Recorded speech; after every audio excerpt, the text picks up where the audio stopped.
Hi everyone, मैं हूं नेहा आपके साथ और आप देख रहे हैं एनबीटी टेक एड। देश के फॉर्मर सॉलिसिटर जनरल यानी कि हरीश साल्वे इन दिनों सुर्खियों में बने हुए हैं और वजह तो आप सभी जानते ही हैं।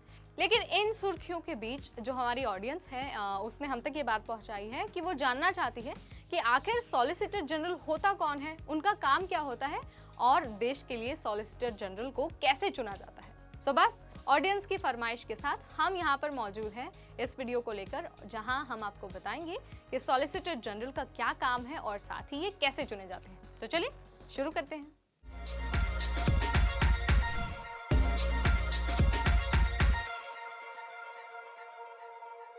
सबसे पहले हम आपको ये बता देते हैं कि सॉलिसिटर जनरल होते कौन है और उनका क्या काम होता है। सॉलिसिटर जनरल अटॉर्नी जनरल की मदद करते हैं और खुद भारत के किसी 4 सॉलिसिटर जनरल उनकी सहायता करते हैं। ये जो एक्सपर्ट होते हैं ये सरकार को लीगल एडवाइस नहीं देते बल्कि गवर्नमेंट ऑफ इंडिया को कोर्ट में रिप्रेजेंट करते हैं। अब ये तो आपने जान लिया कि सॉलिसिटर जनरल आखिर होते कौन है। अब आपको बताते हैं कि ये चुने कैसे जाते हैं।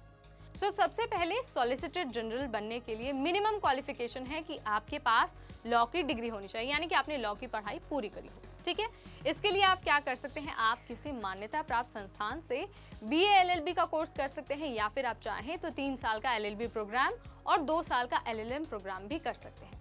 ये बात तो हुई मिनिमम क्वालिफिकेशन की। अब बारी आती है कि आपने लॉ की डिग्री तो हासिल कर ली, अब उसके बाद क्या करना है।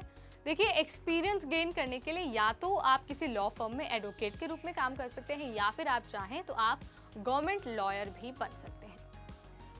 अब बात हुई एक्सपीरियंस की। अब आगे बढ़ते हैं। अब आपको बता देते हैं कि उसके बाद कौन सा प्रोसेस आपके लिए जरूरी है। देखिए, अगर आप सॉलिसिटर जनरल ऑफ इंडिया के पद पर चुने जाना चाहते हैं तो ये बेहद ज़रूरी है कि आप एक्सपीरियंस गेन करें। एक्सपीरियंस गेन करने के बाद ये भी बहुत ज़रूरी है कि आप सीनियर एडवोकेट का तमगा हासिल करें, यानी कि आपने लॉ किया, लॉ के बाद आपने जो है एक्सपीरियंस गेन किया। अब एक्सपीरियंस गेन करने के बाद आपको सीनियर एडवोकेट का तमगा हासिल करना है। ये तमगा कैसे हासिल होगा, ये तमगा हासिल होगा 10 सालों के एक्सपीरियंस के बाद, यानी कि आपको 10 सालों तक एज अ लॉयर अपनी सर्विस देनी होगी। एक बार जब आप इतने टर्म तक एज अ लॉयर काम करते हैं तो आपको सीनियर एडवोकेट होने का तमगा हासिल हो जाएगा। ठीक है, अब आगे बढ़ते हैं। अब आपको बता देते हैं कि अब इसके बाद क्या करना होगा। अब आपने सीनियर एडवोकेट का तमगा तो हासिल कर ले, लेकिन उसके साथ ही ये भी जरूरी है कि आप बार काउंसिल ऑफ इंडिया से रिकमेंडेड भी हो। अगर आप रिकमेंडेड नहीं हैं तो शायद आपके सॉलिसिटर जनरल बनने के जो पड़ाव है या फिर जो रास्ता है उसमें थोड़ी बहुत मुश्किलें आ सकती हैं। एक बार जब आप बार काउंसिल ऑफ इंडिया से रिकमेंड हो जाते हैं तो उसके बाद बारी आती है प्रेसिडेंट ऑफ इंडिया से अपॉइंटमेंट की। जी हाँ, जो सॉलिसिटर जनरल ऑफ इंडिया होते हैं उन्हें राष्ट्रपति ही अपॉइंट करते हैं with the recommendation of prime minister.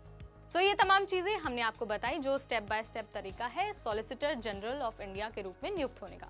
अब आपको कुछ ऐसे फैक्ट्स बताते हैं जो एडिशनल हैं, लेकिन ये शायद आपको नियुक्ति में ज्यादा से ज्यादा मदद कर पाएंगे। ठीक है, सबसे पहले आपको ये सलाह दी जाती है कि आप जो लॉ की प्रैक्टिस है उसे जितना जल्दी हो सके उतनी जल्दी स्टार्ट कर दीजिए। उसके बाद आप जो लॉ की इंडस्ट्री है उसमें अपना रेपुटेशन इतना अच्छा बनाइए कि जो बार काउंसिल ऑफ इंडिया है वो आपको आसानी से रिकमेंड कर दे। ठीक है, उसके बाद आप ज़्यादा से ज़्यादा एक्सपीरियंस लेने की कोशिश करिए ताकि जो आपकी एक रेपुटेशन है वो मार्केट में एज अ लॉयर बहुत अच्छी बनी रहे। ये तमाम चीज़ें हमने आपको बताई कि आप सॉलिसिटर जनरल ऑफ इंडिया के रूप में कैसे नियुक्त हो सकते हैं।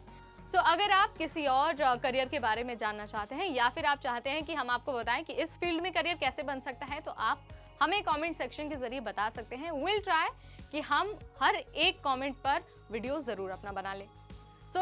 आप अगर करियर से रिलेटेड ऐसे ही और वीडियोस देखना चाहते हैं तो आज ही सब्सक्राइब करिए हमारा चैनल और साथ ही बेल आइकन प्रेस करना बिल्कुल ना भूलें ताकि अगर हम कोई नया वीडियो अपलोड करते हैं तो इन्फॉर्मेशन आप तक पहुंच जाए। इस वीडियो में इतना ही, मिलते हैं आपसे नेक्स्ट वीडियो में। तब तक मुझे यानी नेहा को दीजिए इजाजत। Stay tune to NBT tech add.